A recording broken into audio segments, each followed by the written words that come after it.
Agresi militer Belanda I di Lumajang bukan sekedar kisah jatuhnya sebuah kota. Di balik serangan itu, para pejuang mempertahankan setiap jengkal wilayah dengan persenjataan seadanya, menghadang laju pasukan Belanda di berbagai titik pertempuran. Bagaimana Belanda akhirnya berhasil menguasai Lumajang, dan seperti apa perlawanan sengit yang terjadi. Simak kisah lengkapnya dalam video ini. Setelah menduduki kota Probolinggo, pasukan Brigade Marinir Belanda bergerak cepat menuju Lumajang. Perjalanan mereka dihambat oleh sejumlah pejuang Probolinggo hingga ke perbatasan Lumajang. Menjelang sore, pasukan Belanda sudah menguasai kawasan di sekitar jembatan Drandang, perbatasan Lumajang dan Probolinggo. Beranjak malam, Camat Ranuyoso Cokrosuyono melintasi jembatan Drandang untuk mengamati situasi. Naas, Cokrosuyono yang mengenakan seragam Front Pertahanan Kabupaten Lumajang ditangkap Belanda. Ia disiksa untuk mengorek informasi dan kemudian dibunuh. Jenazahnya ditemukan di sungai yang tidak berair dengan hanya memakai celana dalam. Dalam perjalanan, kolonel tempur Belanda terhambat karena Cokrosuyono telah memerintahkan barisan pecok, tukang kayu, untuk menebang pohon-pohon besar yang ada di sekitar jalan Probolinggo ke arah Lumajang. Pasukan Belanda kemudian diserang oleh dua regu kompi Suanda. Namun serangan itu tidak begitu berpengaruh. Pasukan Belanda yang didukung oleh tank-tank dan kendaraan panser mampu menerobos, dan pasukan kompi Suanda memilih mundur untuk melakukan konsolidasi. Menjelang pagi, pasukan Belanda tiba di Kelakah.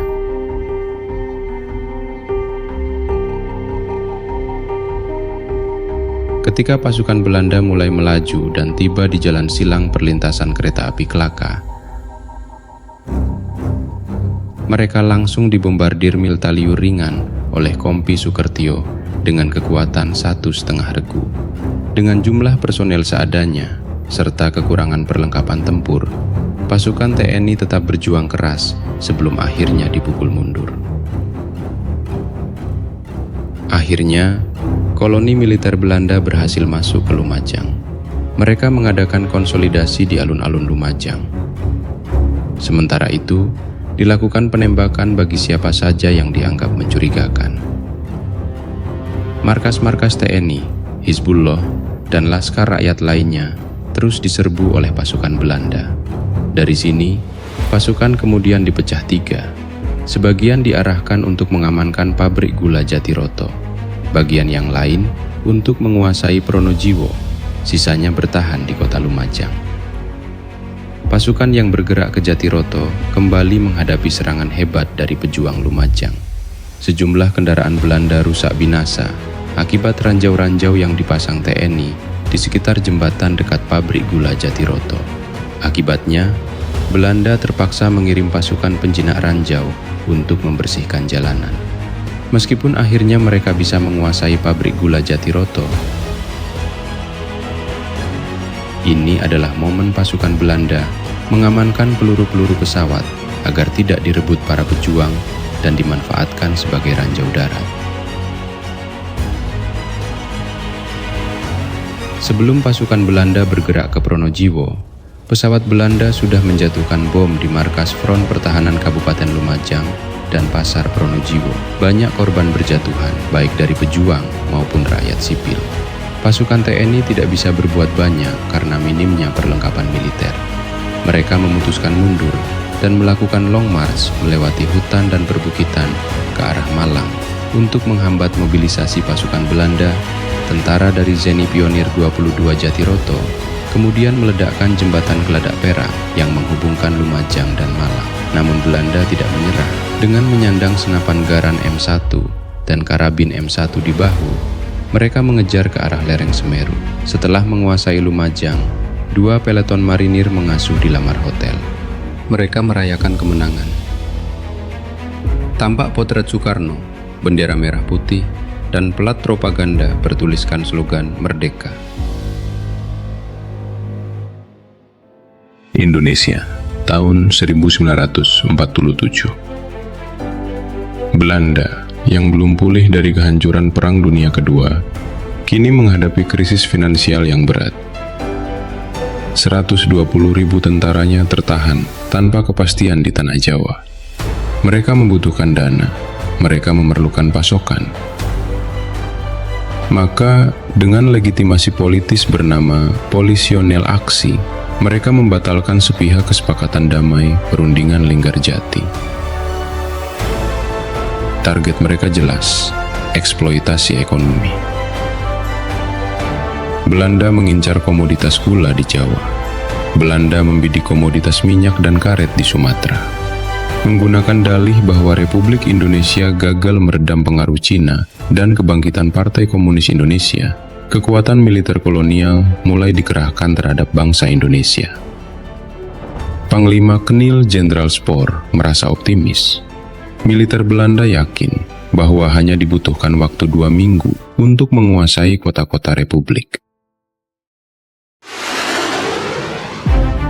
Fajar 21 Juli 1947 pun tiba. Konflik bersenjata baru dimulai. Belanda menerjunkan 3 divisi di Jawa dan 3 brigade di Sumatera. Berbekal persenjataan modern buatan Amerika Serikat, pasukan Belanda bergerak maju. Operasi dengan sandi, Operasi Produk, menggempur Jawa Timur melalui 3 titik. Operasi Utara di Pasir Putih, Situbondo. Operasi Selatan di Teluk Meneng, Malang. Dan Operasi Timur di Porong, Sidoarjo. Pendaratan didukung oleh kapal perusak, korvet, penyapu ranjau, kapal patroli, kapal tunda dan ponton dari Surabaya. Berbagai artileri berat segera membombardir wilayah Indonesia. Apakah Indonesia menyerah? Sama sekali tidak. Di bawah komando tertinggi, Panglima Besar Jenderal Sudirman mengumandangkan perintah.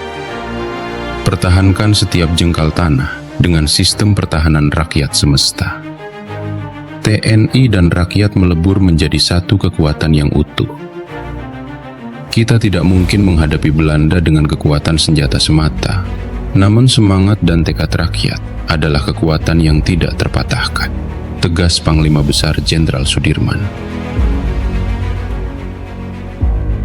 Maka jembatan-jembatan dihancurkan, penghalang jalan didirikan, bom-bom pinggir jalan dipasang. Rakyat menerapkan strategi bumi hangus. Lebih baik menjadi abu daripada kekayaan alam kita dikuasai oleh penjajah. Dari balik rimbunnya hutan dan pekatnya malam pedesaan, TNI dan rakyat memberikan perlawanan sengit. Belanda membalas lewat serangan darat dan udara. Namun perlawanan tersebut tidak dapat dipadamkan. Secara militer dan ekonomi, Belanda berhasil menduduki wilayah-wilayah produktif Indonesia. Namun secara politik, Belanda mengalami kekalahan. Berkat gigihnya perlawanan rakyat di medan laga, serta keberhasilan diplomasi delegasi Indonesia di bawah pimpinan Sultan Syahrir, agresi militer Belanda I menarik perhatian dunia.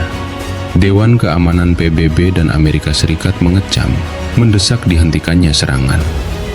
Masalah yang dipertahankan Belanda sebagai urusan domestik mereka, kini resmi menjadi isu internasional.